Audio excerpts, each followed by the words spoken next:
இலங்கைக்கு அழைத்து வரப்பட்டது உண்மையான செவ்வந்தியா இல்லையா? அமைச்சர் உதயன் கம்மன்பில குற்றச்சாட்டு.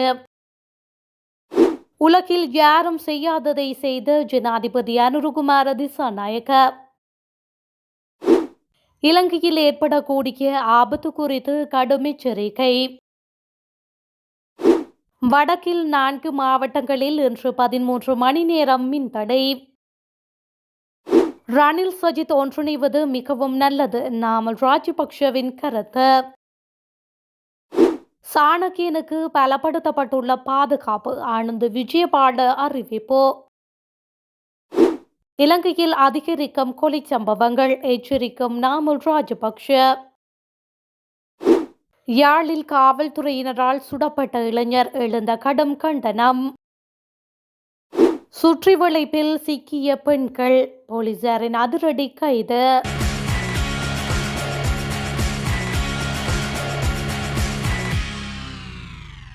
நேபாளத்தில் இருந்து கைது செய்யப்பட்டு இலங்கைக்கு அழைத்து வரப்பட்டது உண்மையான செவ்வந்தியா என சந்தேகம் இருப்பதாக முன்னாள் அமைச்சர் உதயகமன்பில தெரிவித்துள்ளார். யூடியூப் தனியார் அலைவரிசை ஒன்றுக்கு வழங்கிய செவ்வியிலேயே அவர் இவ்வாறு குறிப்பிட்டுள்ளார். அவர் மேலும் கூறுகையில், செவ்வந்தி நாட்டை விட்டு தப்பி செல்லும் போது வெளியான புகைப்படங்களில் அவரது முகம் நீள்வட்டமாக காணப்பட்டது. எனினும் தற்பொழுது நாட்டிற்கு அழைத்து வரப்பட்டுள்ள செவ்வந்தியின் முகம் வட்டமாக உள்ளது.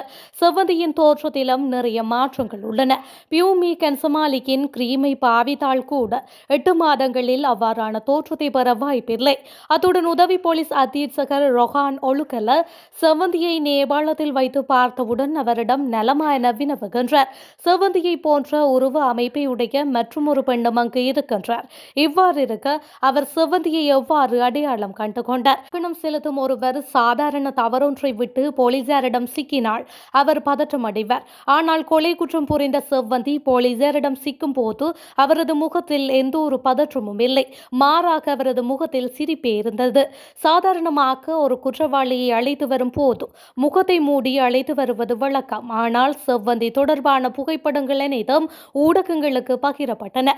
எனினும் செவ்வந்தி தங்கியிருந்த இடத்தை பார்வையிட போலீசார் அவரை அழைத்து செல்லும் போது முகத்தை மூடி அழைத்து செல்கின்றனர்.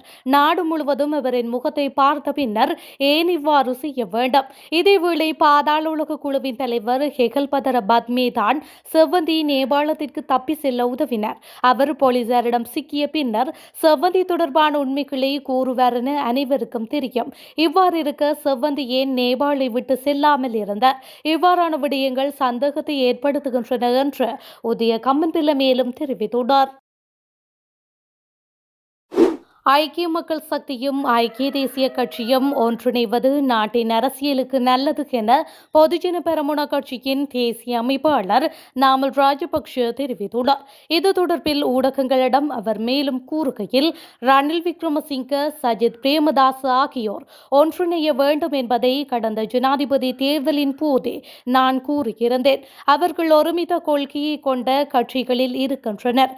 அரசியல் ரீதியில் இணைவதற்கு எவ்வித தடையும் இல்லை. அவ்வாறு இணைவது நல்லது. இந்த இணைவானது எமக்கு சவாலாக அமையாது. எமது கட்சியின் பயணம் எமது முகாமை சேர்ந்தவர்களுடன் தொடரும் என அவர் மேலும் தெரிவித்துள்ளார். இலங்கை தமிழரசு கட்சியின் நாடாளுமன்ற உறுப்பினர் ரா சாணக்கியனின் பாதுகாப்பு பலப்படுத்தப்பட்டுள்ளதாக பொதுமக்கள் பாதுகாப்பு அமைச்சர் ஆனந்த் விஜயபால தெரிவித்துள்ளார்.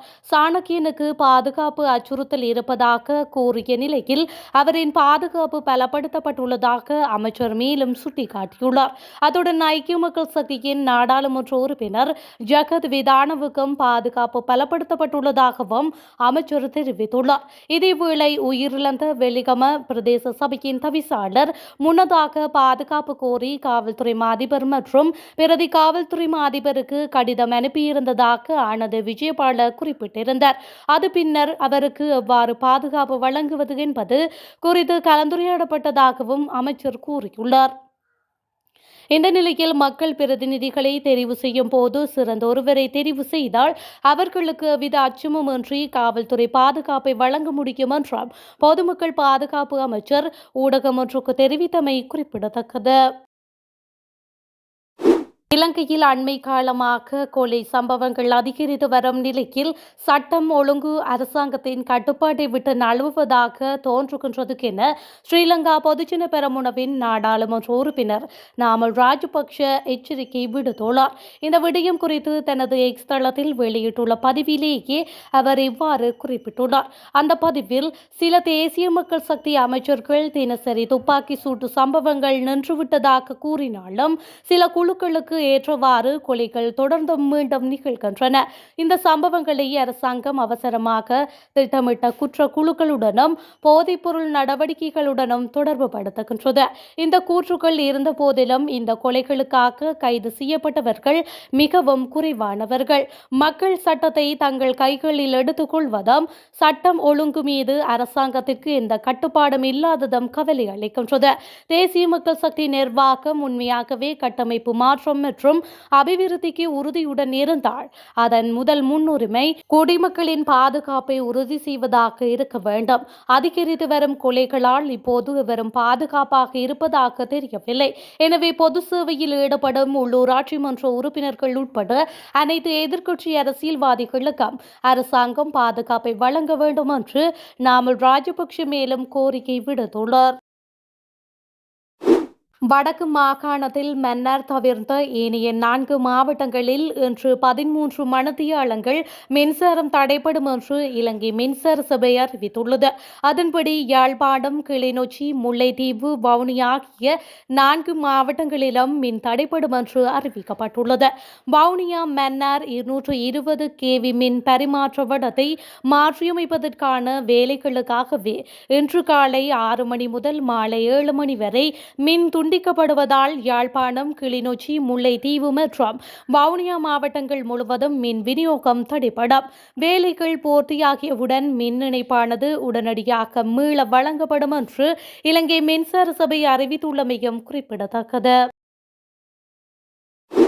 ஐக்கிய தேசிய கட்சியின் தலைவர் ரணில் விக்ரமசிங்கவுக்கும் ஐக்கிய மக்கள் சக்தியின் தலைவர் சஜித் பிரேமதாசவுக்கும் இடையில் நேரடி சந்திப்பை நடாத்துவதற்குரிய ஏற்பாடுகள் செய்யப்பட்டு வருகின்றன. இருதரப்பு இணைவுக்காக இரு கட்சிகளிலிருந்தும் குழுக்கள் அமைக்கப்பட்டுள்ளன. இந்த குழுக்களில் உள்ளவர்கள் பேச்சுக்களில் ஈடுபட்டு வருகின்றமையும் குறிப்பிடத்தக்கது. எனவே பொதுவேலை திட்டத்தின் கீழ் இணைந்து பயணிப்பதற்குரிய இணக்கப்பாட்டை இரு தரப்புகளும் எட்டிய பின்னர் இரு கட்சிகளின் தலைவர்களையும் சந்திக்க வைப்பதற்குரிய முயற்சிகளே இடம்பெற்று வருகின்றது. அத்துடன் இருவரும் இணைந்து கூட்டு செய்தியாளர் சந்திப்பொன்றை நடாத்த வேண்டும் என்ற கோரிக்கையும் முன்வைக்கப்பட்டு வருகின்றது. ஒரு கட்சியிலும் ஒரு கட்சியாக இணைவதற்கு இரு தரப்பிலும் எதிர்ப்பு கிளம்பியுள்ளது. எனவே பொதுவேலை திட்டத்தின் கீழ் ஒன்றிணைந்து பொது சின்னத்தில் பொது பட்டியலின் கீழ் தேர்தல்களை சந்திப்பது பற்றி தற்பொழுது அவதானம் செலுத்தப்பட்டு வருகின்றமையும் குறிப்பிடத்தக்கது. சட்டத்தை நிலைநாட்டுகின்றோம் என காவல்துறையினர் சட்டத்தின் எல்லைக்கு வெளியே சென்று சட்டவிரோதமாக செயல்பட முடியாதென தமிழ் தேசிய கட்சியின் தலைவர் மூத்த சட்டத்தரணி என் ஸ்ரீகாந்தா தெரிவித்துள்ளார். கொடிகாமத்தில் இளைஞர் ஒருவர் மீது காவல்துறையினர் மேற்கொண்ட துப்பாக்கி சூட்டில் இளைஞன் படுகாயமடைந்த நிலையில் வைத்தியசாலையில் சிகிச்சை பெற்று வருகின்றார். குறித்த சம்பவம் தொடர்பில் மூத்த சட்டத்தரணி என் ஸ்ரீகாந்தா தனது கண்டனத்தை தெரிவித்துள்ளார். இது தொடர்பில் அவர் மேலும் தெரிவிக்கையில் சட்டவிரோதமான முறையில் மணலை ஏற்றி சென்றார் என 18 வயதான உளவியந்திர சாரதி மீது காவல்துறையினர் கண்மூடித்தனமாக துப்பாக்கி பிரயோகம் மேற்கொண்டதில் குறித்த இளைஞன் படுகாயமடைந்த நிலையில் யாழ் போதனா வைத்தியசாலையில் சிகிச்சை பெற்று வருகின்றார். சட்டவிரோத செயற்பாடுகளை கட்டுப்படுத்த காவல்துறையினருக்கு ஒரு வரையறை உண்டு. அவர்கள் சட்டத்திற்கு கட்டுப்பட்டே சட்டவிரோத செயல்களை கட்டுப்படுத்த வேண்டும். மூடித்தனமாக துப்பாக்கி சூடு நடாத்தியுள்ளனர். மனித உயிர்கள் பெறுமதியானவை. அவற்றை கண்மூடித்தனமாக துப்பாக்கி சூடுகள் நடாத்தி பறிக்க அனுமதி முடியாது என்று அவர் மேலும் தெரிவித்துள்ளார். களத்துறை பாணந்துறையில் பாடசாலை ஒன்றுக்கருகில் மசாஜ் நிலையம் என்ற போர்வையில் தகாத செயற்பாட்டுக்காக ஈடுபட்ட விடுதியொன்றில் மேற்கொள்ளப்பட்ட சுற்றிவளைப்பில் 3 பெண்கள் போலீஸ் குற்றப்புலனாய்வு பிரிவினரால் கைது செய்யப்பட்டுள்ளனர். பாணந்துறை போலீஸ் குற்றப்புலனாய்வு பிரிவினருக்கு கிடைத்த தகவலின் பேரில் மேற்கொள்ளப்பட்ட சுற்றிவளைப்பின் போதே 3 பெண்களும் கைது செய்யப்பட்டுள்ளனர். இவ்வாறு கைது செய்யப்பட்டவர்களில் மசாஜ் நிலையத்தின் பெண் உரிமையாளரும் அடங்குகின்றனர் செப்டம்பர் அன்று போலீசார் தெரிவித்துள்ளனர். கொழும்பு, மாத்தறை மற்றும் திட்டம்புளை ஆகிய பிரதேசங்களை சேர்ந்தவர்களே கைது செய்யப்பட்டுள்ளனர். கைது செய்யப்பட்ட 3 பெண்களும் 32 முதல் 57 வயதிற்குட்பட்டவர்கள் என்றும் போலீசார் குறிப்பிட்டுள்ளனர். பாடசாலை மாணவர்களும் இந்த மசாஜ் நிலையத்திற்கு அடிக்கடி வந்துள்ளனர் என்று போலீஸ் விசாரணையில் தெரிய வந்துள்ளது. அத்துடன் பாடசாலை மாணவர்களை இலக்கு வைத்து இந்த மசாஜ் நிலையம் இயங்கி வந்துள்ளமை என்றும் போலீசார் சந்தேகிக்கின்றனர். இதனையடுத்து கைது செய்யப்பட்ட சந்தேக நபர்கள் மேலதிக விசாரணைகளுக்காக பாணந்துறை போலீஸ் நிலையத்தில் ஒப்படைக்கப்பட்டுள்ளமையும் குறிப்பிடத்தக்கது. இலங்கையின் மொத்த நிலப்பரப்பில் சுமார் 30% மண் சரிவு அபாய பகுதிகளாக அடையாளம் காணப்பட்டுள்ளதாக தேசிய கட்டிட ஆராய்ச்சி நிறுவனம் தெரிவித்துள்ளது. இந்த அபாயம் 14 மாவட்டங்களில் பரவி காணப்படும் மலைப்பாங்கான பகுதிகளை முக்கியமாக பாதிக்கக்கூடியதாகும். 2023ஆம் ஆண்டில் நாட்டின் முழுவதும் மண் சரிவு அபாய வரைபடங்கள் தயாரிக்கப்பட்டுள்ளன. பாதுகாப்பு அமைச்சு வெளியிட்டுள்ள அறிக்கையில் இந்த விடயம் தெரிவிக்கப்பட்டுள்ளது.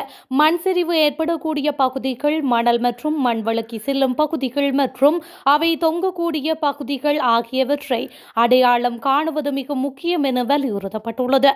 இந்த அபாய நிலையை கருத்தில் கொண்டு மண் சரிவு பாதிப்பு அபாய பகுதியை அடையாளம் காணும் திட்டம் ஒன்றை செயல்படுத்துவதற்காக பாதுகாப்பு அமைச்சு முன்மொழிந்துள்ளது. நாட்டின் பல்வேறு பகுதிகளில் அடிக்கடி இடம்பெறும் மண் சரிவு பேரழிவுகளை கருத்தில் கொண்டு இந்த திட்டத்தை நடைமுறைப்படுத்த ஜனாதிபதி அனுரகுமார திசாநாயக்க முன்வைத்த யோசனைக்கு அமைச்சரவை அனுமதி வழங்கியுள்ளமையும் குறிப்பிடத்தக்கது.